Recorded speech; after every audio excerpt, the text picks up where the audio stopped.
Okay, our second inductee tonight is very musical. It is Maurice Maury Graham. Maury Graham was also a World War I pilot. He was working in, and see if we can go down. Just need to turn it down. There we go.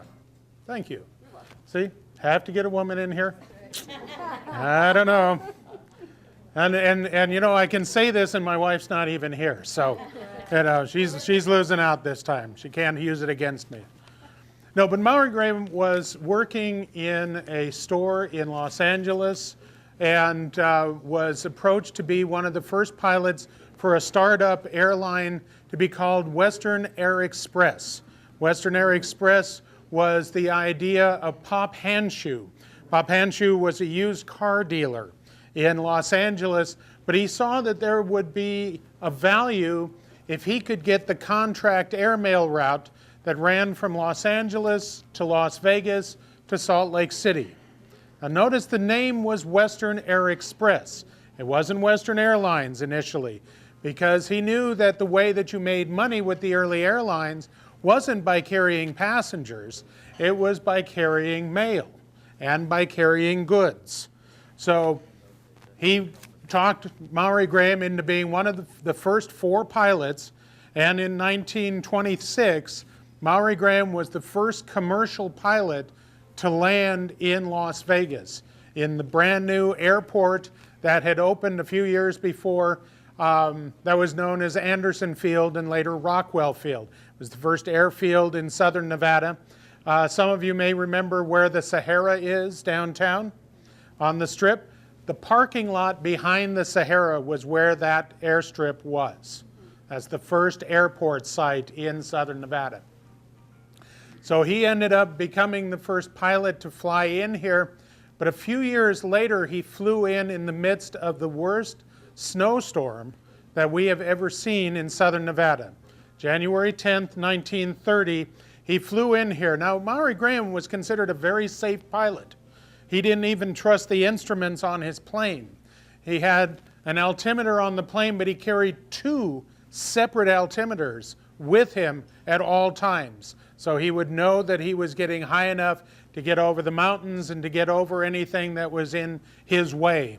And by the way, at that point in time when you were flying, you know, this was before we had radios and any of that. At that point, all you did was you kept the railroad tracks directly before you, directly below you, but you stayed to the right. If you always stayed to the right of the railroad tracks, anybody coming the other way who's also staying to the right is going to miss you and not run into you. So that's how you tracked where you were going. Well, on January 10th, the people out at the airport at that point said, it's not safe, you shouldn't fly tonight. He said, no, I can make it, and he took off. And later on that night, he ran into a box canyon above Canaraville, Utah, and crashed.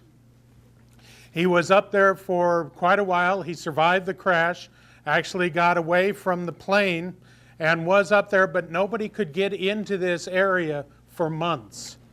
For a while, they brought in pilots from all over the West to try to find him, brought in the Army Air Corps to try to find him, but no one found the plane until 5 months later, and his body was not there, but the mail was there. So all the rumors that had started that he had stolen the mail and that sort of thing, no, he had crashed and it was an accident. But they didn't find his body until 3 weeks later, when a distant cousin of his up there saw some wheat sprouting from behind a log. And he had been carrying raw wheat in his pocket as a way of stopping smoking. He would chew on the wheat so that he didn't take a cigarette. And that wheat had sprouted. And that's when his body was found. He's being inducted both as the first commercial pilot to come in here, but also as an example of how difficult early flying was. So we have another video, and yes, I'm in this one too, sorry. These are videos that I did for an early series called Barnstorming Nevada, so we do reuse them as we can. It was great. Well, thank you. I appreciate that. Welcome to Barnstorming, Nevada. I'm Mark Hall-Patton, administrator of the Howard W. Cannon Aviation Museum. Flying the early airmail was a difficult and dangerous occupation. Many early pilots were killed or injured while trying to get the mail through on time and in difficult weather conditions. Maurice "Maury" Graham was the victim of just such a tragedy. Graham was a former Army pilot working in a stationery store when he was hired by C.C. Mosley to fly for the new Western Air Express. He was known as a cautious but fearless flyer. Graham flew Western's first eastbound flight from Los Angeles to Salt Lake City. This flight, on April 17, 1926, was the first airmail flight to land in Las Vegas, arriving about an hour before the westbound flight. The little desert community celebrated this great event by most of the townspeople turning out to see the plane land.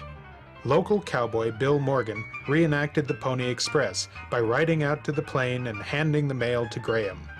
Maury Graham's flight put Las Vegas on the airmail map.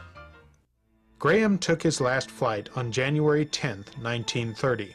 He landed in Las Vegas to refuel.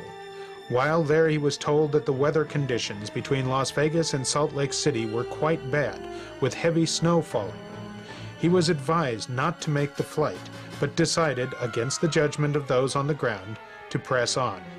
The last time anyone on the ground heard his plane was when he circled St. George, Utah, after which he vanished. He had flown into one of the worst blizzards in the area's history. His Boeing 95 crashed in the Kanara Mountains.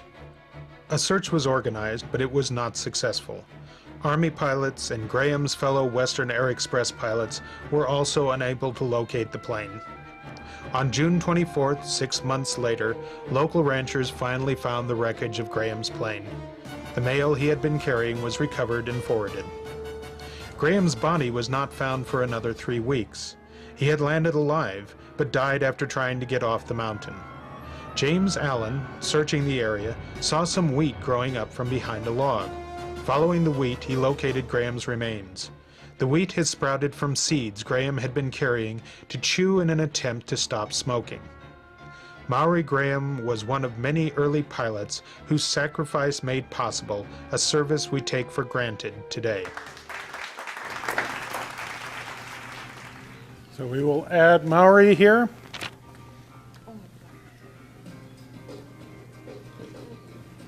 Again, he has no family here, so we do enshrine him into the Nevada Aerospace Hall of Fame. Is that it?